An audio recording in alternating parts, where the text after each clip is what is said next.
Selamat pagi, Assalamualaikum warahmatullahi wabarakatuh. Pagi, Pak. Pagi ini kita akan melanjutkan diskusi kita terkait bioteknologi. Kebetulan pagi ini atau hari ini kita diskusi tentang bioteknologi makanan dan minuman. Banyak yang bisa didiskusikan terkait materi tersebut. Hari ini saya ambil yang familiar dengan kita, yaitu tentang fermentasi pangan. Jadi fermentasi ini juga merupakan contoh dari produk bioteknologi dalam hal ini makanan nanti maupun minuman.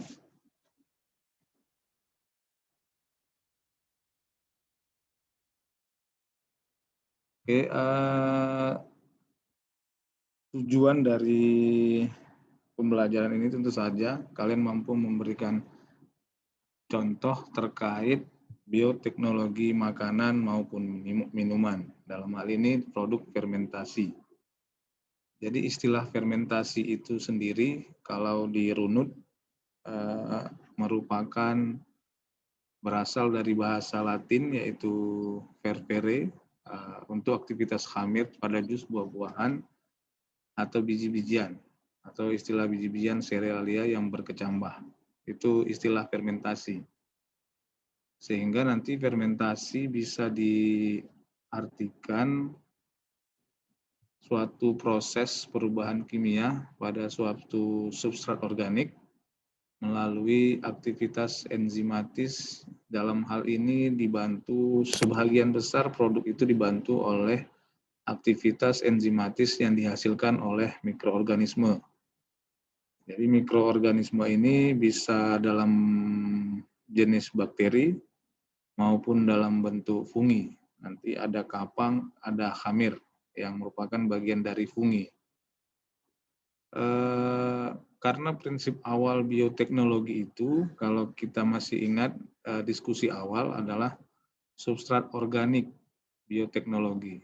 Jadi yang dimaksud dengan substrat organik di sini adalah tentu saja biomasa ya kan? Itu diskusi kita di awal kemarin. Biomasa sebagai substrat bioteknologi. Jadi bisa dalam bentuk organik. Itu bisa dibayangkan kalau kita memfermentasi sesuatu, bahan utamanya pasti dari bahan-bahan organik. Kemudian dalam fermentasi itu digunakan mikroorganisme dengan pengendalian lingkungan. Karena konsep fermentasi itu sebagian besar dibantu oleh aktivitas mikroorganisme. Oke, kemudian pemanfaatan aktivitas mikroba itu dalam hal fermentasi ini tujuan akhirnya sama kayak seperti dari bioteknologi, menghasilkan produk atau jasa yang berguna bagi kemaslahatan manusia. Kan kita memanfaatkan aktivitas mikroorganisme untuk kebaikan kita sendiri, kira-kira begitu. Karena tujuan mulia dari bioteknologi itu adalah peningkatan kesejahteraan umat manusia. Jadi kalau ada produk bioteknologi yang tidak meningkatkan kesejahteraan manusia, itu berarti sudah menyimpang dari cita-cita awal dari bioteknologi itu sendiri. Jadi kalau kalian misalnya menghasilkan produk atau jasa dalam bentuk misalnya membuat toksik atau racun dari produk fermentasi, tentu saja itu sudah menyimpang dari cita-cita dari bioteknologi. Jadi pakar-pakar bioteknologi itu harus dibarengi atau harus diikuti dengan etika sebagai manusia. Agar tujuan biotek itu bisa meningkatkan kesejahteraan umat manusia. Adapun mungkin sejarah perkembangan ini sebagian kecil, tapi sejarah perkembangan itu sudah dimulai dari 2600 sebelum Masehi ya. kalau baca sejarah lah ya. Ada pembuatan apa nih Brit ya oleh bangsa Mesir, pembuatan cheese. Jadi sebelum Masehi sebenarnya konsep fermentasi ini atau kan kalau fermentasi itu kan kita golongkan dia kemarin agak dalam bentuk bioteknologi konvensional. Jadi sebelum Masehi itu produk bioteknologi itu sudah ada, cuman ilmu dan teknologi pada saat itu tidak menyatakan itu sebagai bagian dari bioteknologi. Akan tetapi setelah dikaji sampai sekarang itu merupakan contoh bioteknologi. Maka nanti bioteknologi bisa dibagi berdasarkan era-eranya ya kan. Era konvensional, era modern sekarang ini.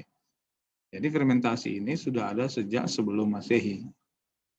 Jadi fermentasi pembuatan roti, pembuatan keju itu yang ada sekarang itu bukan hal baru. Tapi sebelum Masehi sudah ada gitu ya. Jadi jangan sampai orang-orang sebelum Masehi sudah bisa buat fermentasi keju dan roti, kita belum bisa ya kan. Tentu ini menjadi kemunduran. Maka harusnya setelah belajar biotek ini, terutama fermentasi ini, sudah mampu membuat keju atau roti. Karena prinsipnya itu adalah menggunakan bantuan mikroorganisme. Kemudian ada fermentasi ikan, apa lagi ya, pembuatan asam-asam tertentu, itu sudah berlangsung sejak dahulu kala. Kemudian kalau masih ingat diskusi mikrobiologi, bagaimana peran Pasteur itu merupakan tonggak sejarah dalam perkembangan industri fermentasi. Louis Pasteur dulu mikrobiologi pasti sudah belajar ya tentang pasteurisasi. Sehingga dulu itu istilah fermentasi itu dulu sebelum teknologi berkembang diartikan sebagai pemecahan gula menjadi alkohol dan CO2. Karena hasil akhir waktu dulu itu, fermentasi dulu itu, hasil akhirnya kalau enggak ada alkoholnya, ada kandungan alkohol, kemudian ada gas-gas, itu CO2. Itu dulu pemahaman awal dari istilah fermentasi. Karena hasil akhirnya itu adalah alkohol. Kayak wine itu kan fermentasi ya. Semakin tua umur fermentasinya, semakin mahal harganya ya. Kalau pernah lihat film-film itu ya, kan wine itu merupakan minuman kebanggaan ya. Makin tua usianya makin mahal. Makanya di Eropa itu, di basement-basement bangunan itu, rumah-rumah panggung itu biasanya letaknya wine, fermentasi wine biasanya. Kalau yang pernah lihat TV ya, nonton TV ya. Kalau nggak pernah, nanti ditontonlah TV-nya ya. Kemudian berkembang lagi, ada produk berikutnya yang menghasilkan asam laktat, maka nanti pengertiannya fermentasi bertambah lagi, kira-kira begitu. Jadi pengertian awal itu dan sampai sekarang itu sudah mengalami perubahan seiring perkembangan teknologi dan kemajuan ilmu pengetahuan.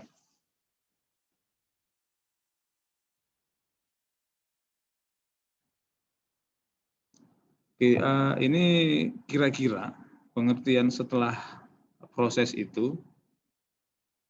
Jadi fermentasi adalah proses produksi energi dalam sel dalam keadaan anaerobik. Walaupun nanti ada juga fermentasi aerobik. Secara umum fermentasi adalah salah satu bentuk respirasi anaerobik, akan tetapi terdapat definisi yang lebih jelas sebagai respirasi dalam lingkungan anaerobik tanpa akseptor elektron eksternal. Maksudnya adalah yang masih ingat proses metabolisme. Metabolisme kan ada pemecahannya. Bisa pemecahan, bisa pembentukan. Bisa dalam bentuk melepaskan energi atau memproduksi energi. Atau katabolisme atau anabolisme kalau masih ingat. Jadi kan setiap reaksi itu ada akseptor elektronnya. Jadi siapa yang berfungsi sebagai akseptor elektron dalam suatu reaksi, maka itulah yang akan ikut bereaksi. Misalnya ada CO2 atau O2. Ini masih ingat di biokimia ya kan? Jadi fermentasi itu akseptor elektronnya bisa O2 maupun CO2. Sehingga nanti fermentasi produksi energi. Jadi bisa memecah, bisa membentuk, tergantung metabolisme yang berlangsung di dalamnya.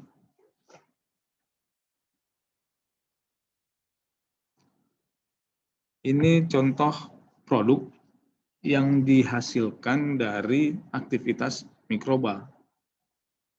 Sebagian besar dari produk yang dihasilkan ini melewati proses yang namanya fermentasi. Misalnya makanan, enzim, bisa juga antibacterial agent atau antifungal agent. Nanti kita diskusikan di slide berikutnya.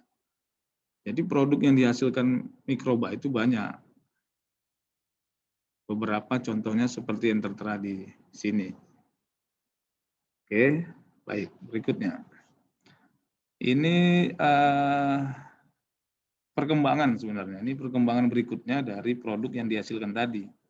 Karena adanya teknologi rekombinan. Ini di awal kita sudah diskusi apa itu teknologi rekombinan. Jadi ini contohnya, contoh. Ini kembali ke belakang karena menyangkut dengan aktivitas mikroorganisme. Jadi mikroorganisme itu di dalam sistem klasifikasi tergolong ke protista, walaupun nanti di ujungnya yang lagi tren sekarang adalah virus. Jadi sebutannya partikel virus karena dia hidup, hanya bisa hidup pada makhluk hidup. Kalau tidak pada makhluk hidup, dia tidak hidup. Itu virus. Jadi virus itu kalau di luar makhluk hidup tidak berbahaya. Kalau virus yang berbahaya ya. Tapi kalau sudah masuk ke makhluk hidup, menjadi berbahaya. Dan masuknya virus itu tidak sembarangan. Dia tidak sifatnya walaupun menumpang, tidak asal menumpang gitu. Dia harus cocok kehidupannya. Makanya tren sekarang adalah virus corona ya atau COVID-19 itu kan punya ujungnya dari kepala virus itu yang cocok dengan protein ACE di bagian sekitar kerongkongan atau tenggorokan ya. Nah, jadi dia makanya kita disuruh memakai masker karena di situ potensi protein ACE itu ada yang bisa berikatan dengan komponen virus corona. Baik itu sudah ada orang lain yang memikirkan itu untuk vaksinnya. Kita kembali ke sini. Jadi mikroorganisme itu secara garis besar diklasifikasikan dalam dua, prokariot dan eukariot. Prokariot itu kalau secara ini kan pembagian keberadaan membran inti ya kan, ada yang membran inti ada yang tidak. Jadi bakteri cyanobacteria atau alga hijau biru itu ke prokariot. Kalau yang eukariot ada fungi, alga, protozoa dan mold slime itu kayak mirip sih kayak kayak fungi tapi lebih berlendir gitu ya. Baik, itu klasifikasi secara umum dari mikroorganisme. Oke, ada istilah fermentasi tertutup. Fermentasi tertutup itu sifatnya tertutup. Jadi kalau ada, contohnya begini, tertutup, ada tabung ditutup, itu kalau ada di dalamnya kegiatan fermentasi, itulah fermentasi tertutup. Tidak ada yang bisa dimasukkan setelah ditutup. Tidak ada terjadi penambahan nutrisi, tidak bisa diambil sisa metabolisme yang terjadi di dalam tabung fermentasi itu. Itu namanya fermentasi tertutup. Jadi kalau kita mau buat tape misalnya kan, ada tape ubi, ada raginya, kita masukkan ke dalam wadah, langsung kita tutup, dan tidak kita tambah-tambah, itu namanya fermentasi tertutup. Karena setiap reaksi dari aktivitas mikroorganisme kan itu kan kalau masih ingat juga, faktor pertumbuhan itu kan mulai dari adaptasi, logaritmik, statis, dan kematian. Ketika dia dalam fase perbanyakan tertutup, nampak itu nanti fase pertumbuhan itu. Jadi kan sesama makhluk hidup itu, ketika dia habis makan, dia pasti mengeluarkan sesuatu, sisa metabolisme. Nah, jadi yang fermentasi tertutup ini, sisa metabolisme dari si mikroorganisme bercampur di situ, kira-kira begitu. Jadi tidak ada yang bisa dimasukkan dan tidak ada yang bisa dikeluarkan dari wadahnya. Itu fermentasi tertutup. Kemudian ada juga fermentasi kontinu. Fermentasi kontinu ini kurang lebih penambahan nutrien steril ke dalam fermentor. Fermentor itu wadah tempat untuk kita melakukan fermentasi. Secara kontinu dilakukan. Kalau dalam suatu wadah ada mikroba hidup itu kan perlu makanan ya kan, perlu nutrisi. Jadi mikroba tadi memanfaatkan nutrisi untuk perkembangan sel, perbanyakan sel. Otomatis kalau tidak ditambahkan jumlah sel mikroba banyak, jumlah nutrien sedikit. Itu di fermentasi tertutup tadi kan, karena tidak ada yang bisa ditambahkan. Tapi kalau di fermentasi kontinu, kalau sudah bisa ditambahkan nutrisi, jadi seolah-olah si mikroba itu tidak akan kekurangan nutrisi karena terus ditambahkan, dan tidak terjadi namanya kompetisi memperebutkan nutrisi, karena nutrisi selalu tersedia. Berbeda dengan fermentasi tertutup tadi, jumlah nutrisi sedikit, jumlah mikroba semakin banyak, maka nanti terjadi kompetisi dalam perebutan nutrisi. Kalau yang di fermentasi kontinu tidak seperti itu. Bisa ditambahkan nutrisinya ke dalam wadah fermenter tadi. Dalam waktu yang sama juga, hasil metabolisme dari proses metabolisme si mikroba tadi bisa dikeluarkan. Jadi kan hasil metabolisme itu bisa jadi racun bagi mikroba. Namanya sisa-sisa ya kan, senyawa itu. Jadi senyawa yang hasil metabolisme itu dikeluarkan. Jadi dalam fermentasi kontinu senantiasa fermentornya itu cukup nutrisi dan sedikit sisa metabolisme. Jadi mungkin tingkat kematian dalam wadah dalam fermentasi kontinu ini tidak terlalu besar dibandingkan dengan fermentasi tertutup.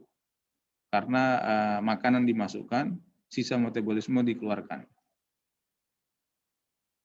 Kira-kira ilustrasinya begini. Kalau batch itu tertutup, sama sekali tertutup.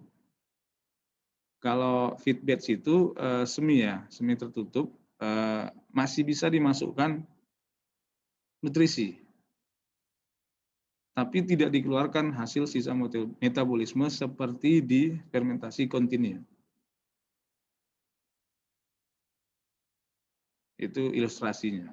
Nanti bisa dibayangkan lah ya. Kemudian kelebihan proses fermentasi yang pertama itu, ini banyak kelebihannya mungkin, membuat produk yang tidak dapat, sulit atau tidak ekonomis diperoleh melalui proses kimia. Ada orang yang nggak suka kacang kedelai, tapi ketika jadi tempe dia menjadi suka. Nah, kemudian kondisi proses lebih lunak, biasanya seperti itu. Yang tadinya kacang kedelai itu agak keras, tapi begitu masuk ragi, jadi tempe menjadi lunak. Kemudian efektif, biasanya laju reaksi enzimatis karena proses semua kegiatan dari fermentasi berlangsung secara enzimatis. Kemudian bahan baku dapat diperbarui, jadi produk bersifat lebih ramah terhadap lingkungan. Jadi kalau contoh ya, tempe itu kalau rusak, itu sisanya itu ramah lingkungan dibandingkan dengan produk yang lain. Atau bahkan bisa dijadikan yang putih-putih itu jadikan sebagai bahan baku berikutnya, ragi berikutnya, bisa dikembangkan itu. Kemudian dapat mengubah bahan yang murah menjadi produk yang bernilai ekonomi tinggi. Contohnya tadi tempe tadi ya kan. Sampai berebut hak paten tempe itu antar satu negara dengan negara yang lain. Ya, kalau kalau diikuti beritanya kan begitu ya. Kemudian kelemahannya ada campuran produk kompleks, jadi ya bercampur lah ya kan. Apalagi di kultur di fermentasi tertutup tadi ya kan. Ada mikrobanya, ada produknya, ada hasil sampingnya. Nah, gitu dia. Ada mikrobanya, ada produknya, ada sisa metabolisme dari mikroba. Itu yang kita makan-makan itu sebenarnya. Jadi kita ketika makan tape ada ketan hitam itu secara nggak langsung kita makan sisa metabolisme dari aktivitas mikroba sebenarnya. Tapi nggak usah dibayangkan ketika makannya gitu ya. Kemudian cairan fermentasi bersifat encer dan produk sedikit. Kemudian resiko kontaminasi selama fermentasi, mungkin kalau resiko kontaminasi, ini tergantung pengalaman sebenarnya. Semakin berpengalaman dalam membuat produk fermentasi, resiko kontaminasi biasanya bisa diminimalisir. Kemudian hasil beragam, sel mikroba cenderung melakukan mutasi terhadap perubahan lingkungan. Jadi kalau ini tergantung pengalaman juga. Kalau pengalaman dalam berfermentasi sudah baik, otomatis perubahan lingkungan itu bisa diminimalisir sehingga mikroba sesuai dengan yang diharapkan. Kan kalau mikroba itu ciri-ciri makhluk, faktor-faktor pertumbuhan dan perkembangan mikroba itu kan lebih dominan ke perubahan lingkungan. Contoh suhu, kadar air, kelembapan dan seterusnya. Jadi kalau itu dijaga, konsentrasinya dijaga, saya pikir atau mungkin yang sudah pengalaman, produk fermentasi tidak akan salah dalam hasil produk atau bahkan hilang. Dan biasanya produk-produk fermentasi ini kan bersifat industri. Jadi mikroorganisme dalam bidang industri itu biasanya tidak satu jenis mikroba yang dipakai. Biasanya lebih dari satu jenis mikroba. Karena untuk meminimalisir jika satu mikroba yang dipakai, takutnya mikrobanya dalam tanda kutip merajuk, tidak mau melakukan fermentasi, maka otomatis kerugian ya kan. Maka biasanya dalam industri itu mikroba yang digunakan lebih dari satu. Bisa 2 atau 3, tapi yang punya sifat dan kemampuan yang sama misalnya. Jadi kalau satu tidak mau bekerja, masih ada 2 lagi, kira-kira begitu. Jadi tidak mengalami kerugian. Kemudian ada sifat fermentasi. Fermentasi berdasarkan kebutuhan oksigen. Makanya tadi ada yang aerobik ternyata dan ada anaerobik. Anaerobik itu pun ada yang aerobik, ada yang fakultatif dan seterusnya. Jadi ini berdasarkan kebutuhan oksigen. Jadi silahkan nanti ditambah literaturnya. Fermentasi yang anaerobik itu seperti apa dan fermentasi aerobik itu seperti apa. Tapi dasarnya adalah berdasarkan kebutuhan oksigen.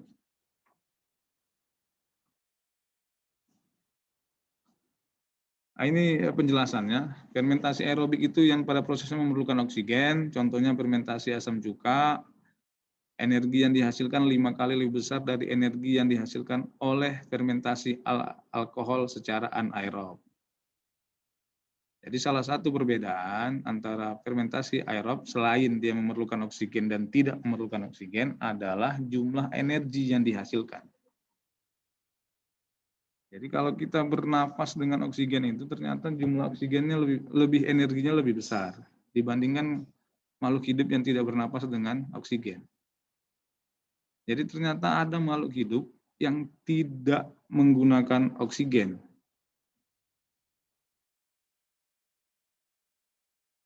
Jadi tidak semua makhluk hidup menggunakan oksigen, oke ya, itu yang anaerobik. Anaerobik tidak memerlukan oksigen. Zat-zat di katabolisme contohnya adalah alkohol dan fermentasi asam laktat.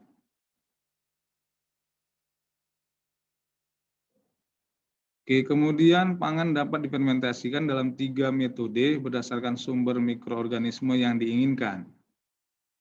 Yang pertama, fermentasi alami. Ini biasanya bahan dasar yang digunakan tanpa pemanasan, jadi tanpa perlakuan bahan dasarnya itu tidak perlu disterilisasi, contohnya gitu. Jadi konsistensi karakteristik produk sulit didapatkan, jadi berlangsung secara alamiah, tidak ada terjadi pengontrolan.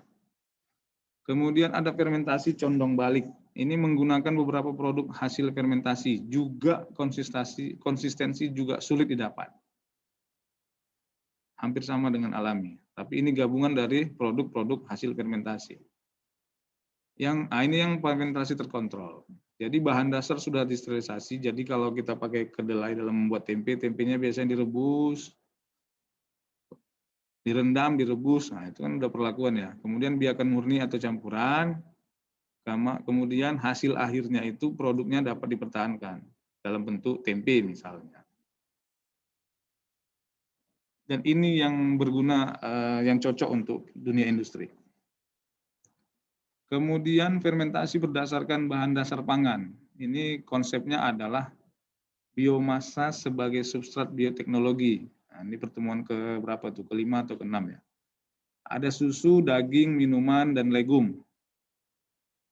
Itu hasilnya. Kalau susu difermentasi jadi mentega, keju, yogurt, dan seterusnya. Kalau daging jadi sosis, dan seterusnya. Minuman, bir, wine, kakao, legum, tempe, tofu, dan susu kedelai. Ini nggak asing lagi bagi kita semua. Mungkin. Kemudian jenis-jenis fermentasi berdasarkan produk yang dihasilkan. Ini dari Belitz 2009. Ada homo fermentatif. Fermentasi yang produk hasil akhirnya hanya berupa asam laktat. Contohnya dalam pembuatan yogurt. Satu, artinya satu ya. Suatu hasil akhir yang dihasilkan, hanya satu. Asam laktat saja. Yang kedua ada homo fermentatif. Ini fermentasi produk yang hasil akhirnya itu ada asam laktat, ada etanol. Misalnya dalam membuat tape itu rasanya ada rasa asamnya, kemudian ada alkoholnya juga. Nah, kira-kira begitu maksudnya. Contoh yang lain nanti bisa dirasakan sendiri lah ya. Kemudian berdasarkan proses yang dihasilkan oleh mikroba, fermentasi dibagi menjadi 3 jenis, yaitu fermentasi yang memproduksi sel mikroba. Jadi produk fermentasi yang menghasilkan ini misalnya menjadi produk yeast, roti, dan lainnya. Kemudian ada fermentasi yang menghasilkan enzim dari mikroba. Jadi yang dimanfaatkan adalah enzim dari mikroba dari fermentasi itu. Ini kembali ke slide awal tadi ya kan. Jadi produk fermentasi itu ada sel mikroba, ada enzimnya juga, tapi bisa juga metabolit mikroba gitu. Metabolit itu kalau masih ingat ya, ada metabolit primer, ada metabolit sekunder. Contoh metabolit primer itu ada etanol, asam sitrat, polisakarida. Jadi ketika kalian membuat bioetanol, maka produknya itu adalah etanol. Itu berarti fermentasi menghasilkan metabolit mikroba, dalam hal ini etanol. Kalau metabolit sekunder, contohnya itu adalah antibiotik. Itulah tadi yang kita diskusikan di awal, antibakteri, antifungi. Jadi produk-produk yang dihasilkan itu spesifik ke dalam produk antibiotik, misalnya begitu. Itu contoh dari berdasarkan hasil oleh mikroba. Baik, terima kasih. Itu pengantar dari teknologi fermentasi. Mungkin nanti bisa dicari literatur yang lain sebagai tambahan dari diskusi kita pada